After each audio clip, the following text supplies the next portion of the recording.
ونعوذ بالله من شرور أنفسنا ومن سيئات أعمالنا من يهده الله فلا مضل له ومن يضلله فلن تجد له وليا مرشدا. أما بعد فقال الله تبارك وتعالى: أعوذ بالله من الشيطان الرجيم. بسم الله الرحمن الرحيم. ألم تر إلى الذين بدلوا نعمة الله كفرا وأحلوا قومهم دار البوار جهنم يصلونها فبئس القرار وجعلوا لله أندادا ليضلوا عن سبيله قل تمتعوا فإن مصيركم إلى النار. وعن أنس رضي الله تعالى عنه قال: كان النبي صلى الله عليه وسلم يكثر أن يقول: يا مقلب القلوب ثبت قلبي على دينك. فقلت: يا نبي الله، آمنا بك وبما جئت به فهل تخاف علينا؟ قال: نعم، إن القلوب بين إصبعين من أصابع الله يقلبها كيف يشاء، أو كما قال رسول الله صلی اللہ علیہ وسلم. ایک معمولی اور ایک ادنا مسلمان ہونے کی حیثیت سے ہم سب اس بات کو جانتے ہیں کہ اللہ کے دربار میں سب سے محبوب اور سب سے زیادہ مقبول اور سب سے بڑی نیکی ایمان کے بعد کسی بندے کو رسول پاک علیہ الصلاۃ کی زیارت کا مل جانا ہے. ساری امت کا اس پر اتفاق ہے. قیامت تک آنے والے سارے کے سارے ایمان والے، اگر ان میں سے ہر آدمی امام بخاری، امام غزالی، امام ابو حنیفہ کے درجے کا ہو جائے اور پھر ان سب کو اکٹھا کر کے کسی ترازو کے ایک پلڑے میں ڈال دیا جائے تو ایک صحابی کا درجہ ان سب سے بڑھ کر ہے. اس سے بڑی نیکی کوئی ہے نہیں. سب سے بڑی نیکی، سب سے بڑی محبوب اور مقبول اور وزنی نیکی اللہ کے دربار میں یہی ہے کہ کسی کو اللہ پاک رحمت للعالمین حضرت محمد صلی اللہ علیہ وسلم کی زیارت ایک نظر نصیب فرما دیں یا ایک لمحہ آپ کی صحبت کا کسی کو مل جائے. یہ اتنی بڑی عظیم قسم کی اللہ کے دربار میں چیز ہے. خود رسول پاک علیہ السلام نے اپنے صحابہ کی عظمت کو بیان کرتے ہوئے ارشاد فرمایا: لو ان احدکم انفق مثل احد ذهبا ما بلغ مد احدهم ولا نصیفا. یاد رکھنا کہ تم بعد والے احد پہاڑ کے برابر سونے خرچ کرتے رہو، اگر میرے کسی صحابی نے ایک مٹھی جو اللہ کے راستے میں دیے ہیں اس کی برابری نہیں کر سکو گے. بخاری شریف اور مسلم شریف کی روایت ہے، حضرت ابو سعید خدری رضی اللہ تعالیٰ عنہ فرماتے ہیں کہ آپ صلی اللہ علیہ وسلم نے ارشاد فرمایا تھا: ایک وقت آئے گا کہ جب میرے صحابہ آہستہ آہستہ دنیا سے چلے جائیں گے، لوگ یہ کہیں گے: هل فیکم من صاحب رسول اللہ صلی اللہ علیہ وسلم. دیکھو تم میں سے کوئی ایک بندہ ایسا ہے جس کو رسول پاک علیہ السلام کی ایک لمحے کے لیے زیارت ملی ہو. لوگ کہیں گے ہاں ہے. اس ایک صحابی کی برکت سے ساری امت کو اللہ پاک فتح نصیب فرما دیں گے. پھر ایک زمانہ آئے گا لوگ کہیں گے حل فیکم من صاحب اصحاب رسول اللہ صلی اللہ علیہ وسلم، کہ دیکھو تم میں سے کوئی ایک آدمی ایسا ہے جس نے رسول پاک علیہ السلام کے کسی صحابی کی زیارت کی ہو۔ تلاش کرنے سے لوگ کہیں گے ہاں ایسا موجود ہے، فیفتح لہم، اس ایک بندے کی برکت سے ساری امت کو اللہ فتح نصیب فرما دیں گے۔ پھر ایک زمانہ آئے گا کہ لوگ یہ کہیں گے حل فیکم من صاحب اصحاب رسول اللہ صلی اللہ علیہ وسلم، تم میں سے کوئی ایک بندہ بھی ایسا ہے جس نے کسی ایک ایسے آدمی کو دیکھا ہو جس نے صحابہ آپ صلی اللہ علیہ وسلم کے کسی صحابی کو دیکھا ہو۔ ایسا بندہ ملے گا، فیفتح لہم، اس کی برکت سے ساری امت کو اللہ پاک فتح سے سرفراز فرما دیں گے۔ اللہ کے دربار میں سب سے بڑی نیکی، سب سے وزنی نیکی، سب سے محبوب اور مقبول نیکی کسی بندے کا یہ عمل ہوگا کہ اس کو اللہ پاک نے دنیا کے اندر اپنے محبوب حضرت محمد صلی اللہ علیہ وسلم کی صحبت ایک لمحے کے لیے نصیب فرما دی۔ اس عظمت کو سامنے رکھتے ہوئے گزشتہ ہفتے بیان یہ تھا کہ اللہ کسی بندے پر نہ توبہ کا دروازہ بند کرتے ہیں نہ ایمان کا دروازہ بند کرتے ہیں۔ اللہ پاک نے ہدایت کو عام فرمایا تو مکہ کے ان لوگوں کو بھی ہدایت نصیب فرما دی جو ساری عمر مقابلہ کرتے رہے۔ ہندا کو بھی ہدایت دے دی جس نے رسول پاک علیہ السلام کے چچا کو شہید کر کے کلیجہ چبایا تھا۔ بدر میں حملہ کرنے والوں کو بھی اللہ نے ہدایت دے دی، ان لوگوں کو بھی ہدایت نصیب فرما دی جو آگ کے انگاروں پر صحابہ کو گھسیٹا کرتے تھے۔ اللہ نے ہدایت کا دروازہ ان کے لیے بھی کھول دیا جنہوں نے قسمیں کھا لی تھی کہ ہم نے کبھی محمد الرسول اللہ صلی اللہ علیہ وسلم کے دین کو قبول نہیں کرنا۔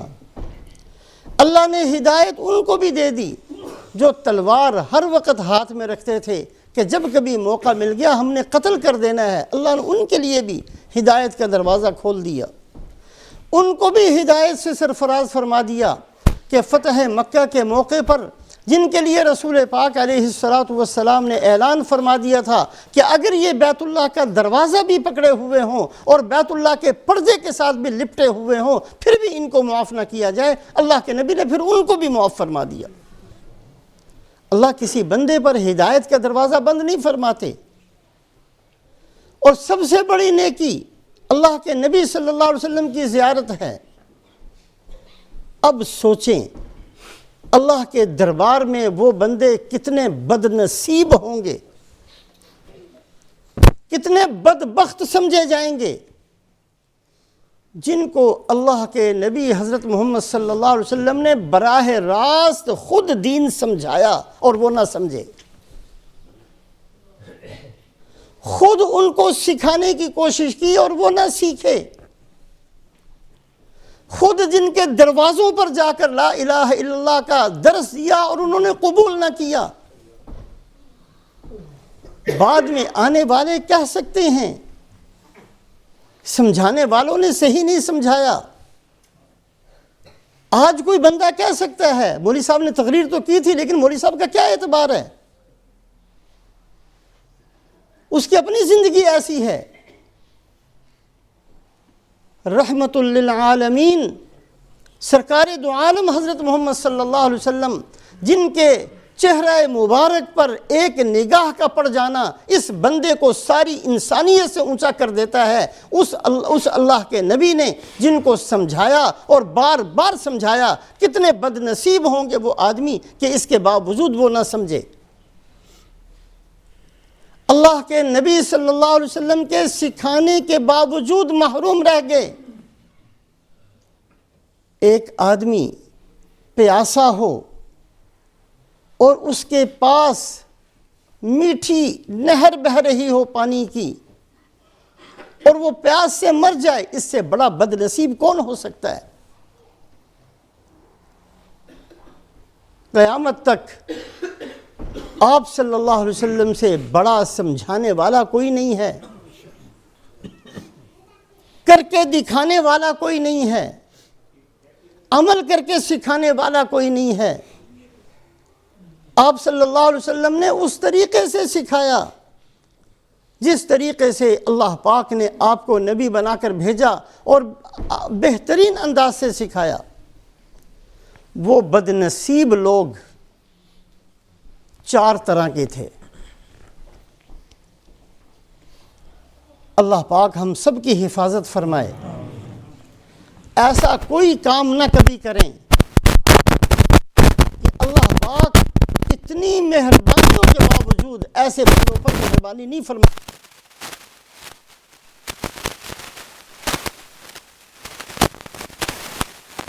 کھلا رکھتے ہیں، لیکن ان بد نصیبوں کو اللہ قید نہیں دیا کرتے جن کو اللہ کے نبی صلی اللہ علیہ وسلم کے سمجھانے کے باوجود، جن کو رسول پاک علیہ السلام نے معجزات دکھائے ہوں اور دین ان کے دلوں کے اندر نہ اترا ہو، جن کو اللہ کے نبی صلی اللہ علیہ وسلم نے قرآن پڑھ کر سکھایا ہو اور قرآن کے اندر نہ گیا ہو، ان سے بڑا بد نصیب کون ہوگا؟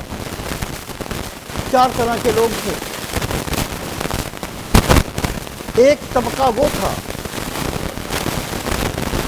جو مذاق اڑانے والا تھا۔ مکے میں جو ہدایت ملی اللہ نے سب کو دی، حضرت عمر جیسوں کو دی، صفوان ابن امیہ کو دی، وحشی ابن حرب کو دی، حبار ابن اسود کو دی، ان سب کو اللہ پاک نے ہدایت دے دی، حالانکہ یہ بڑے بڑے بڑے بڑے جرم کرنے والے لوگ تھے، سب کو دی۔ لیکن اللہ کی سخاوت کن کے لیے نہیں ہے؟ کن کے لیے ہدایت کا دروازہ نہیں کھولا اللہ پاک نے؟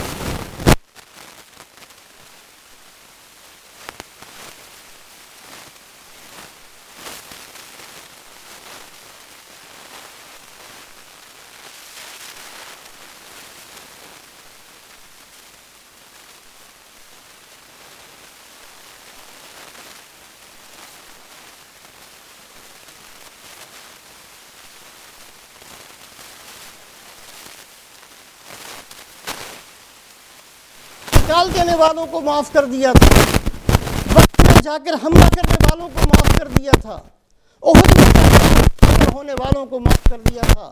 اللہ پاک نے اگر معاف نہیں کیا تو ایک اس طبقے کو معاف نہیں فرمایا جو مذاق اڑاتے تھے۔ یہ مذاق اڑانا اللہ کو پسند نہیں ہے۔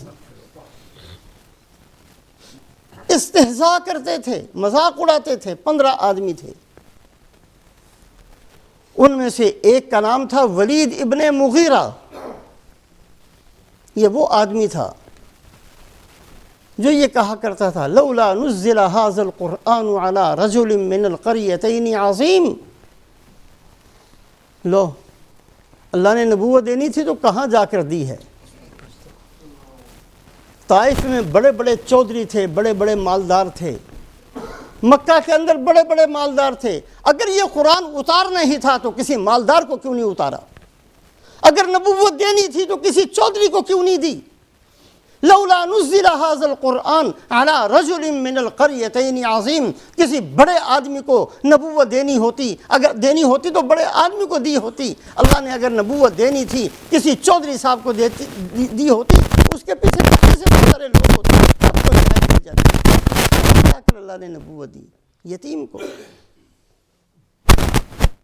ایسے گھرانے کے اندر نبوت دے دی جن کے پاس مال نہیں ہے۔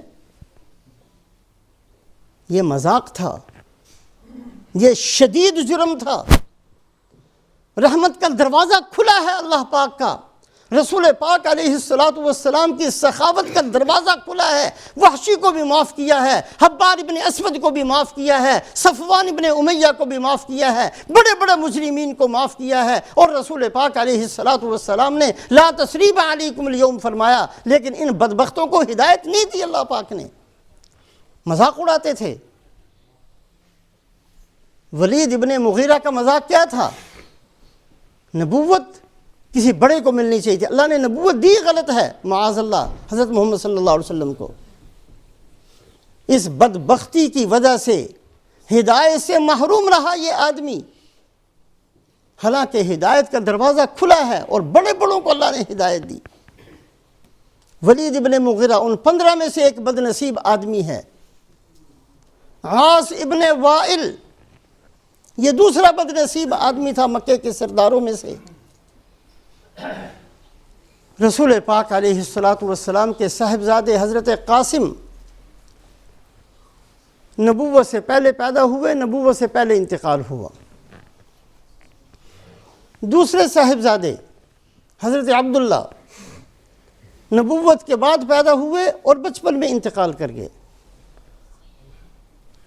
عاص ابن وائل بدبخت نے گلی گلی جا کر مذاق اڑایا، او کس کے پیچھے چلتے ہو؟ ابتر ہے ابتر، ابتر کہتے ہیں جس کی آگے نسل نہیں چلنی۔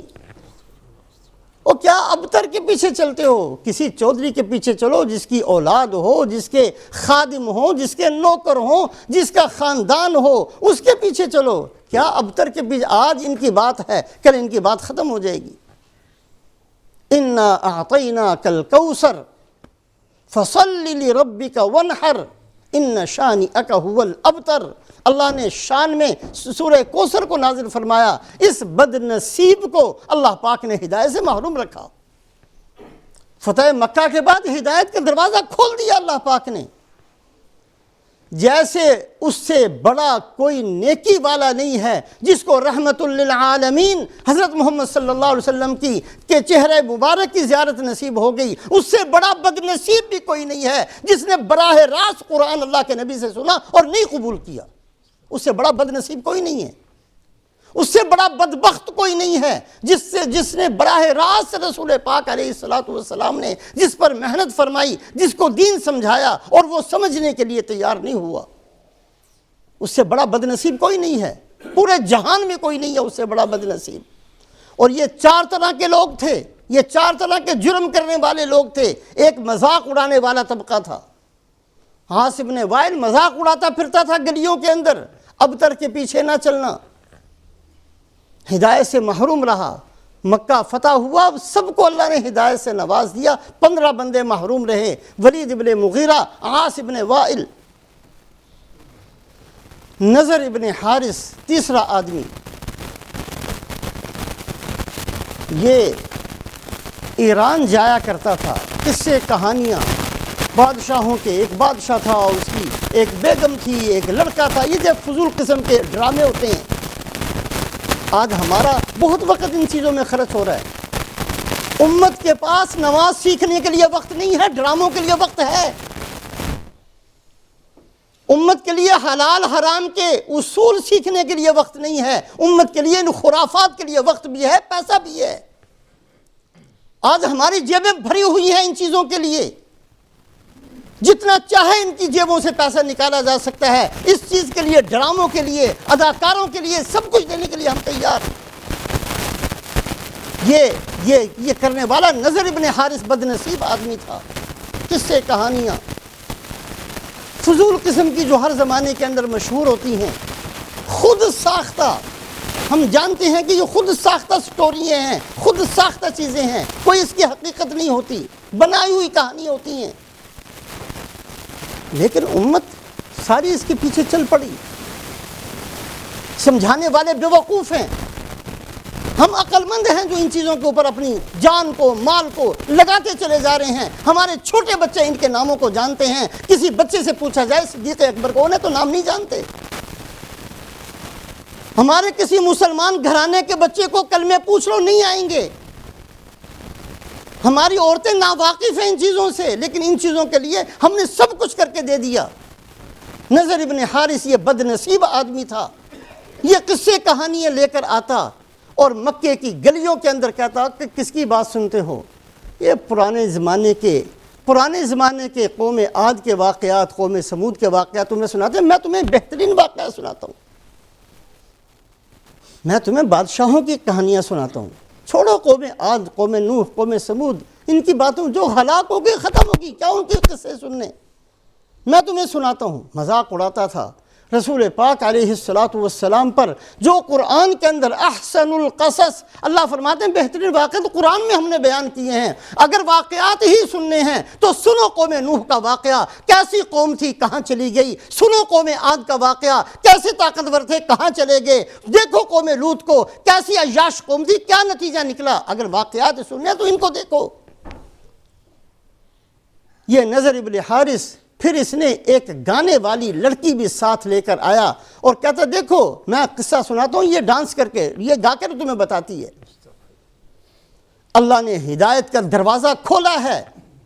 حبار ابن اسود جیسوں کو ہدایت دی ہے، جس کے خنجر سے حضرت زینب رضی اللہ تعالیٰ عنہ زخمی ہوتی ہیں، ان کا حمل ساقط ہوتا ہے، اس کو بھی ہدایت دی ہے. حضرت وحشی کو ہدایت دی ہے، جن کی وجہ سے حضرت حمزہ شہید ہوتے ہیں. لیکن اللہ نے نضر ابن حارث کو ہدایت نہیں دی، ولید ابن مغیرہ بدبخت کو ہدایت نہیں دی، عاص ابن وائل کو ہدایت نہیں دی. یہ مقابلے میں آتے تھے، یہ مذاق اڑایا کرتے تھے اس دین کا، اس قرآن اور اللہ کے نبی صلی اللہ علیہ وسلم کا. مستہزئین انا کفیناک المستہزئین، اللہ فرماتے ہیں ہم نمٹیں گے ان سے، ہم نمٹیں گے. 15 آدمی ایسے بد نصیب تھے، اللہ نے نہیں دی ان کو ہدایت. نضر ابن حارث یہ قصے کہانیاں سنا، چھوڑو قوم عاد قوم لوط کے قصوں کو، میں سناتا ہوں قصے. ایک کا نام تھا اسود ابن عبد یغوث. یہ جہاں کسی صحابی کو دیکھتا لوگوں کو اکٹھا کرتا، اور دیکھو اس آدمی کو، کپڑے دیکھیں ان کے پھٹے ہوئے کپڑے، یہ ہیں جو ایران کے بادشاہ بنیں گے. اللہ کے نبی نے خبر دی تھی میری امت ایران کے خزانوں کی مالک بنے گی، میری امت قیصر کے خزانوں کی مالک بنے گی، نجاشی کے خزانے میری امت کے قدموں میں آئیں گے. اللہ نے پورا کیا. لیکن کون سمجھ سکتا تھا مکی زندگی کے اندر کہ ایسا ہوگا. صحابہ کو کھانا نہیں مل رہا، نبی کے گھر میں فاقہ ہوتا ہے، دندان مبارک شہید ہوتے ہیں، صحابہ کے بچے بھوک سے بلبلاتے ہیں. وہ تو سوچ بھی نہیں سکتے تھے کہ اللہ پاک ایسا زمانہ بھی بدل دیں گے کہ یہی صحابہ قیصر اور کسریٰ کے مالک بنیں گے. اس زمانے میں مذاق اڑاتا تھا یہ بدبخت. اور دیکھو اس آدمی کو دیکھا، یہ بندوں کو دیکھا، یہی ہیں جن کے بارے میں محمد صلی اللہ علیہ وسلم یہ کہتے ہیں کہ یہ بادشاہ بنیں گے، یہ قیصر اور کسریٰ کے خزانوں کے مالک بنیں گے. ان کی حالت تو دیکھو ان کے گھر کی حالت، ان کی گھر کی حالت دیکھو. ان کو کھانے کے لیے 2 ٹکے نہیں ہیں ان کے پاس، اور یہ مالک بنیں گے. مذاق اڑاتا پھرتا تھا گلیوں کے اندر. اللہ رب العزت نے ہدایت سے محروم رکھا. حارث ابن قیس، یہ ان بد نصیب لوگوں کے نام ہیں اور ان کا جرم مذاق اڑانا تھا. حارث ابن قیس یہ لوگوں کو اکٹھا کرتا اور لوگوں سے کہتا کبھی ایسا دھوکہ بھی تم نے دیکھا ہے؟ یہ محمد صلی اللہ علیہ وسلم کیسے لوگوں کو اپنے ساتھ ملا لیتے ہیں، اور جب ان سے پوچھا جائے کہ یہ ساری محنت کا بدلہ کیا ملے گا، کہتے مرنے کے بعد ملے گا. لو کب مریں گے، مرنے کے بعد کوئی ہے بھی کہ نہیں ہے زندگی، ہمیں کیا پتا. کتنے بڑے دھوکے میں اس بندے نے ڈال دیا. معاذ اللہ ثم معاذ اللہ ثم معاذ اللہ. یہ بد نصیب اس طریقے سے مذاق اڑاتا تھا کہ دیکھو تو صحیح یہ کیسے بیوقوف لوگ ہیں، جو موجود ہے اس کو چھوڑتے ہیں. آج ہمارے دماغوں میں بھی یہی گھسا ہوا ہے، کھاتے چلے جاؤ حرام، کفر کے ساتھ زندگی گزارو، گناہوں کے ساتھ زندگی گزارو، شرک کے ساتھ زندگی گزارو، معصیت کے ساتھ زندگی گزارو، نافرمانی کے ساتھ گزارو. چھوڑو اللہ کو، اللہ کے رسول کی بات کو، جو اپنے دل میں آئے اسی حساب سے زندگی گزارو. دیکھی جائے گی قبر میں کیا ہوگا. اللہ فرماتے ہیں تم اس کو دور سمجھتے ہو، وہ تو بہت قریب ہے. قیامت کو دور نہ سمجھو، قیامت قریب ہے. قبر کو دور نہ سمجھو، قبر بہت قریب ہے. آخرت دور نہیں ہے، آخرت بہت قریب ہے. ایک آنکھ جھپکنے کی صرف دیر ہے. یہ ایک پردہ ہے زندگی کا، یہ کسی وقت کسی بندے کا بجھ جائے سب کچھ سامنے آ جاتا ہے. یہی یہ بد نصیب ہر ایک کو کہتا پھرتا اور لوگوں کو دین سے دور کرنے کی کوشش کرتا۔ اللہ نے ہدایت کا دروازہ کھولا، اللہ پاک نے سب کو ہدایت دی، ان بد نصیبوں کو ہدایت نہیں دی، اس لیے کہ یہ مذاق اڑاتے تھے اللہ کے نبی صلی اللہ علیہ وسلم کی باتوں کا۔ عقبہ ابن ابی معیط یہ اس بد نصیب آدمی کا نام ہے۔ اس کی ایک عادت تھی، سردار تھا مکے کا، سفر میں جاتا واپس آتا تو سارے مکے والوں کی دعوت کرتا، سب کو بلاتا۔ ایک دفعہ سفر سے واپس آیا، لمبے چوڑا انتظام کیا، مکے والوں کو بلایا، لوگ آ رہے ہیں، کھانا کھا رہے ہیں۔ رسول پاک علیہ السلام اس کو خود سمجھانے کے لیے تشریف لے گئے، بذات خود تشریف لے گئے، جا کر اس کو کہا کہ دیکھ آخرت ہے، میں اللہ کا نبی ہوں، مرنے کے بعد ایک زندگی ہے جو اس زندگی سے کہیں بہتر ہے، جنت ہے، جہنم ہے، ساری باتیں بتائیں۔ اس نے کہا کہ جی میں ایک شرط پر آپ کی بات کو قبول کرتا ہوں کہ آپ جیسے یہ مہمان میرے گھر آئے ہیں، کھانا کھا رہے ہیں، ان کے ساتھ بیٹھ کر آپ بھی میرے گھر میں کھانا کھائیں۔ آپ نے فرمایا نہیں، میں تیرے گھر کا کوئی کھانا نہیں کھاؤں گا، میرے کھانے کی شرط یہ ہے کہ تو آخرت کو، دین کو قبول کرے۔ اس نے کہا جی ایک آدمی میرے گھر میں آئے اور بغیر کھائے ہوئے چلا جائے، یہ میری بڑی بے عزتی ہے۔ آپ تشریف لے ہی آئے ہیں، ٹھیک ہے، جو بھی آپ کے ساتھ معاملات ہیں، لیکن بغیر کھانے کے آپ نہ جائیں، میں آپ کی ہر شرط کو قبول کرتا ہوں، ٹھیک ہے، اگر کلمہ ہی ہے تو میں کلمہ بھی پڑھ لیتا ہوں۔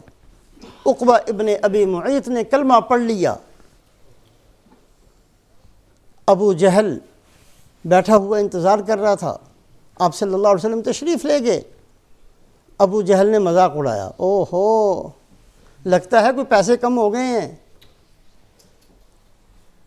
اب تو نے بھی کلمہ پڑھ لیا؟ کہ نہیں میں نے تو اس لیے پڑھا تھا، میں نے کوئی دل سے تھوڑی پڑھا ہے، میرے گھر میں ایک آدمی آئے بغیر کھائے چلا جائے میری بے عزتی ہے، میں اس لیے میں نے تو پڑھ لیا۔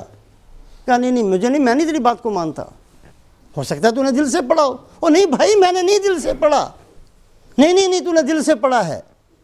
ابو جہل بڑا بد نصیب آدمی تھا، بار بار کہتا ہوں کہ میں جب خود کہہ رہا ہوں کہ میں نے صرف اس لیے پڑھا ہے کہ اس کے بغیر وہ تیار نہیں تھے میرے گھر کا کھانا کھانے کے لیے، اور میری بے عزتی تھی کہ ایک آدمی مہمان آئے اور بغیر کھائے میرے گھر سے چلا جائے، میں تو اس لیے ان کی ہر شرط قبول کرنے کے لیے تیار، ایسے میں نے زبان سے پڑھ دیا۔ کہ نہیں تو نے دل سے پڑھا؟ کہ نہیں میں نے زبان سے پڑھا۔ کہ اگر اچھا اپنی بات میں سچا ہے تو جا کر محمد صلی اللہ علیہ وسلم جو حرم کے اندر اللہ کے سامنے عبادت میں مصروف ہیں، جب وہ سجدے میں جائے تو اپنا پاؤں ان کی گردن پر رکھنا۔ کہا کوئی بات نہیں، چلا جاتا ہوں۔ یہ بد نصیب آدمی، یہ بد نصیب آدمی، بدبخت آدمی، یہ اسی طریقے سے گیا اور آپ صلی اللہ علیہ وسلم کو سجدے کی حالت میں اس بد نصیب نے اپنا پاؤں آپ کی گردن پر رکھا۔ اللہ کے دربار میں جیسے بہت بڑی نیکی یہ ہے کہ کسی کو اللہ آپ صلی اللہ علیہ وسلم کی صحبت دے دیں، یہ بہت بڑی نیکی ہے، ساری دنیا کے نیک ان کا اس ایک صحابی کا مقابلہ نہیں کر سکتے۔ اسی طریقے سے سب سے بڑا بد نصیب آدمی وہ ہے جس کو اللہ کے نبی نے خود سمجھایا اور وہ نہ سمجھا، جس کو خود سکھایا اور وہ نہ سیکھا، جس کے سامنے خود تشریف لے گئے اور اس نے دین کو قبول نہ کیا۔ اس سے بڑا بد نصیب پورے جہان میں کوئی نہیں۔ 15 یہ بد نصیب آدمی تھے، اور ان کا جرم کیا تھا؟ یہ مذاق اڑانے والے لوگ تھے۔ کبھی بھی بڑے سے بڑا گناہ ہو جائے توبہ کر لیں، لیکن دین کا مذاق کبھی نہ اڑانا۔ یہ اللہ پاک مہریں لگا دیا کرتے ہیں مذاق اڑانے والے پر۔ پاکستان کے اندر ٹرین میں سفر کرتے ہوئے، سردیوں کے دن تھے، کسی اسٹیشن پر ٹرین کھڑی ہوئی، وہ چائے بیچنے والے آئے، ایک آدمی میرے ساتھ بیٹھا ہوا تھا، اس نے چائے لی، وہ ٹھنڈی تھی، ایک ہنس کر مذاق کے طور پر کہنے لگا مولوی صاحب کتنا مزہ آئے گا جہنم میں کہ چائے تو گرم ہوگی۔ صرف مذاق اڑانا تھا اس نے۔ لیکن اس بیچارے کو پتہ نہیں کہ یہ کیا کہہ رہا ہے، کیا بکتا ہے یہ، اس کو نہیں پتا۔ مسلمان سمجھتا ہے اپنے آپ کو، ہم مذاق کے اندر ایسا کیا کیا بک دیتے ہیں، کبھی ہمیں نہیں پتا ہوتا۔ اِنَّا كَفَيْنَاكَ الْمُسْتَهْزِئِينَ، اللہ فرماتے ہیں میں نمٹوں گا ان بندوں سے۔ اے محمد صلی اللہ علیہ وسلم آپ پرواہ نہ کریں، ان کا معاملہ میرے ساتھ ہے۔ جس نے مذاق اڑایا دین کا، جس نے مذاق اڑایا اللہ کے نبی صلی اللہ علیہ وسلم کا، مکہ فتح ہوا، اللہ نے ہدایت کا دروازہ کھول دیا، رسول پاک علیہ الصلوۃ والسلام کی سخاوت عام ہو گئی، آپ صلی اللہ علیہ وسلم نے معاف فرمایا، سب کو معاف فرمایا، اور پھر ان کو بھی معاف فرما دیا جن کے بارے میں اعلان کیا تھا کہ بیت اللہ کا پردہ بھی پکڑا ہو تو ان کو قتل کر دیا جائے، ان کو بھی معاف کر دیا۔ لیکن یہ 15 بد نصیب پھر بھی ہدایت سے محروم رہے، ان کا جرم مذاق اڑانا تھا، اللہ نے نہیں کھولا ان کے لیے دروازہ ہدایت کا۔ 4 طرح کے لوگ تھے۔ ایک طبقہ وہ تھا مذاق اڑانے والا، اللہ کسی بندے پر نہ توبہ کا دروازہ بند کرتے ہیں، نہ ہدایت کا، ایمان کا دروازہ بند کرتے ہیں۔ شیطان کے لیے بھی کھلا ہے لیکن اس بد نصیب کو توفیق نہیں ملے گی، اللہ پاک نے دروازہ بند نہیں کیا۔ لیکن یہ بندے اللہ کی اس سخاوت سے محروم رہتے ہیں جن کی عادت ہوتی ہے ٹھٹھا کرنا، جن کی عادت ہوتی ہے دانت نکالنا، جن کی عادت ہوتی ہے مذاق کرنا، اور مذاق کرتے ہوئے یہ بھی نہ سوچنا کہ ہم کس کا مذاق اڑا رہے ہیں۔ کبھی کپڑے کا مذاق اڑا دیا، کبھی داڑھی کا مذاق اڑا دیا، کبھی کسی چیز کا مذاق اڑا دیا، یہ نہیں سوچتے کہ یہ مذاق اڑانا کہاں پہنچے گا۔ اس گناہ سے ہمیشہ بچیں، یہ نسلوں کو برباد کر دینے والا گناہ ہے۔ ایک طبقہ وہ تھا جنہوں نے مذاق کی عادت بنائی، اللہ نے ہدایت سے محروم رکھا۔ دوسرا طبقہ وہ تھا جو علماء یہود اور علماء نصارہ کا تھا، جو جانتے تھے اور جاننے کے باوجود وہ ہدایت قبول نہیں کرتے تھے ضد کی وجہ سے۔ یہ ضد بھی بہت بڑا جرم ہے اللہ کے نزدیک، کیونکہ میری جماعت کا بندہ نہیں ہے، میری پارٹی کا آدمی نہیں ہے، میرے خاندان کا آدمی نہیں ہے، اس لیے میں نے اس کی بات کو قبول نہیں کرنا۔ یہ ہے ضد۔ یہ ضد اختیار کی علماء یہود نے، اور یہ ضد اختیار کی علماء نصارہ نے۔ عبداللہ ابن سوریہ یہ یہود کا سب سے بڑا عالم تھا۔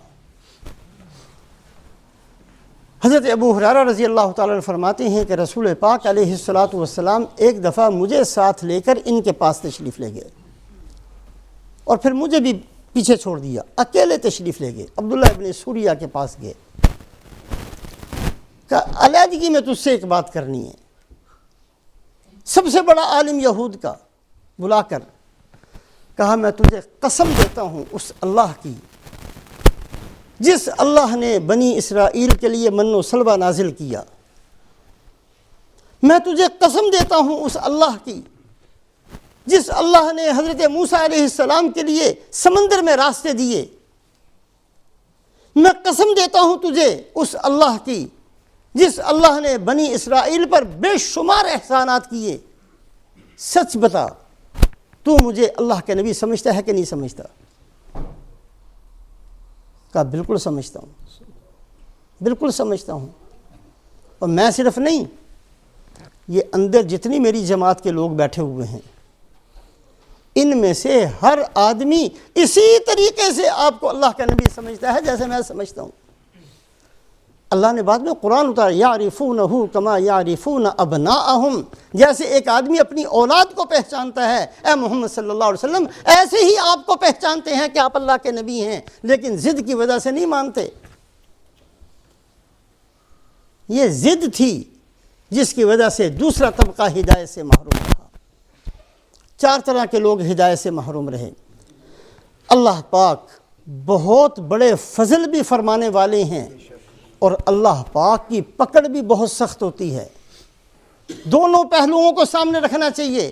اللہ کا ہر فضل ہمیں مل جائے اس کے لیے دعا بھی کریں، اور اللہ کی پکڑ سے اللہ ہمیں بچا کر رکھے اس کی بھی دعا کیا کریں۔ اللہ پکڑنے پر آتے ہیں، ذَلِكَ أَخْذُ رَبِّكَ إِذَا أَخَذَ الْقُرَى وَهِيَ ظَالِمَةٌ إِنَّ أَخْذَهُ أَلِيمٌ شَدِيدٌ۔ اللہ کی پکڑ بڑی سخت ہوتی ہے۔ حضرت جبرائیل علیہ السلام کو اللہ نے فرعون کے پاس بھیجا، فرعون کے پاس جبرائیل علیہ السلام آئے غرق کرنے سے پہلے. اسے پوچھا کہ اچھا ایک بات بتاؤ، ایک اگر یہ تمہارے غلاموں میں سے کوئی غلام بغاوت کر جائے تمہارے ساتھ اور تمہاری حکومت کو تسلیم نہ کرے اور اپنی الگ سے حکومت کا دعویٰ کر دے تو تم اس کے ساتھ کیا معاملہ کرو گے؟ کہا اس کو پکڑ کر میں سمندر میں ڈبو دوں گا. کہا ٹھیک ہے. اور جب اللہ کے حکم سے جبرائیل علیہ السلام نے اس کو ڈبویا ہے سمندر کے اندر تو یہی بات یاد کروائی. خود ہی کہتے تھے کہ باغی کی یہ سزا ہے کہ اس کو سمندر میں ڈبو دینا چاہیے، تو اس سے بڑا باغی کون ہوگا؟ اللہ نے تجھے حکومت بھی دی، اللہ نے تجھے بہت ساری نعمتیں دی، اور بدبخت تو اللہ ہی کے مقابلے میں خدائی کا دعویٰ کر بیٹھا. تو اس سے بڑا باغی کون ہوگا؟ اللہ کی نعمتیں استعمال کرتا ہے اور اللہ کے مقابلے میں آ کر کھڑا ہو جاتا ہے. یہ ہے اللہ کی پکڑ ایسے ہوتی ہے. اگر آج میں اللہ کی نعمتیں استعمال کرتے ہوئے اللہ کی نافرمانی کروں گا تو اس کا نتیجہ یہ ہوگا کہ میرے کے اندر کھانے والے بچے میرے نافرمان ہو جائیں گے. اولادوں کی نافرمانی کا رونا بہت رویا جاتا ہے. کبھی سوچا بھی ہے کہ ہم کتنے نافرمان ہیں؟ میں نے اپنے رب کی کتنی نافرمانی کی کہ آج میری اولاد نافرمان ہوئی. میں نے اپنے رب کی نعمتوں کی کتنی ناشکری کی ہے کہ آج میرے ساتھ یہ معاملہ ہوتا ہے. فَعَصَوْا رَسُولَ رَبِّهِمْ فَأَخَذَهُمْ أَخْذَةً رَابِيَةً. اللہ فرماتے ہیں جب میں پکڑتا ہوں تو ایسا پکڑتا ہوں، اللہ جرم کے مطابق سزا دیتے ہیں. فَعَصَا فِرْعَوْنُ الرَّسُولَ فَأَخَذْنَاهُ أَخْذًا وَبِيلًا. جب میں پکڑتا ہوں تو ایسا پکڑتا ہوں کہ نفع کی چیزوں کو بھی وبال بنا دیتا ہوں. وہی دکان جس کے لیے ساری زندگی محنت کی وہی ہلاکت کا سبب بنتی ہے. وہی گاڑی جس کو خریدنے کے لیے سالہ محنت کی وہی حادثے کا سبب بنتی ہے. وہی عورت جس کے لیے بہت محنت کی وہی نافرمانی کرنے والی بنتی ہے. وہی اولاد جس کے لیے ساری زندگی محنت کی وہی سر کے اندر خاک ڈالتی ہے. یہ اللہ کا ایک اصول ہے، قاعدہ قانون ہے. آنکھیں کھول کر زندگی گزارنا سیکھیں. اللہ پاک دیکھتے ہیں. اللہ کے ہاں ایک ایک چیز دیکھی جاتی ہے، دلوں کو دیکھتے ہیں. اپنے دلوں کی اصلاح کرنا، اپنے آپ کو انسان بنا کر چلنا، اپنے آپ کو مسلمان بنا کر چلنا، اللہ کا بندہ سمجھ کر چلنا، ان چیزوں کو سیکھیں. اللہ ہم سب کو عمل کی توفیق نصیب فرمائے.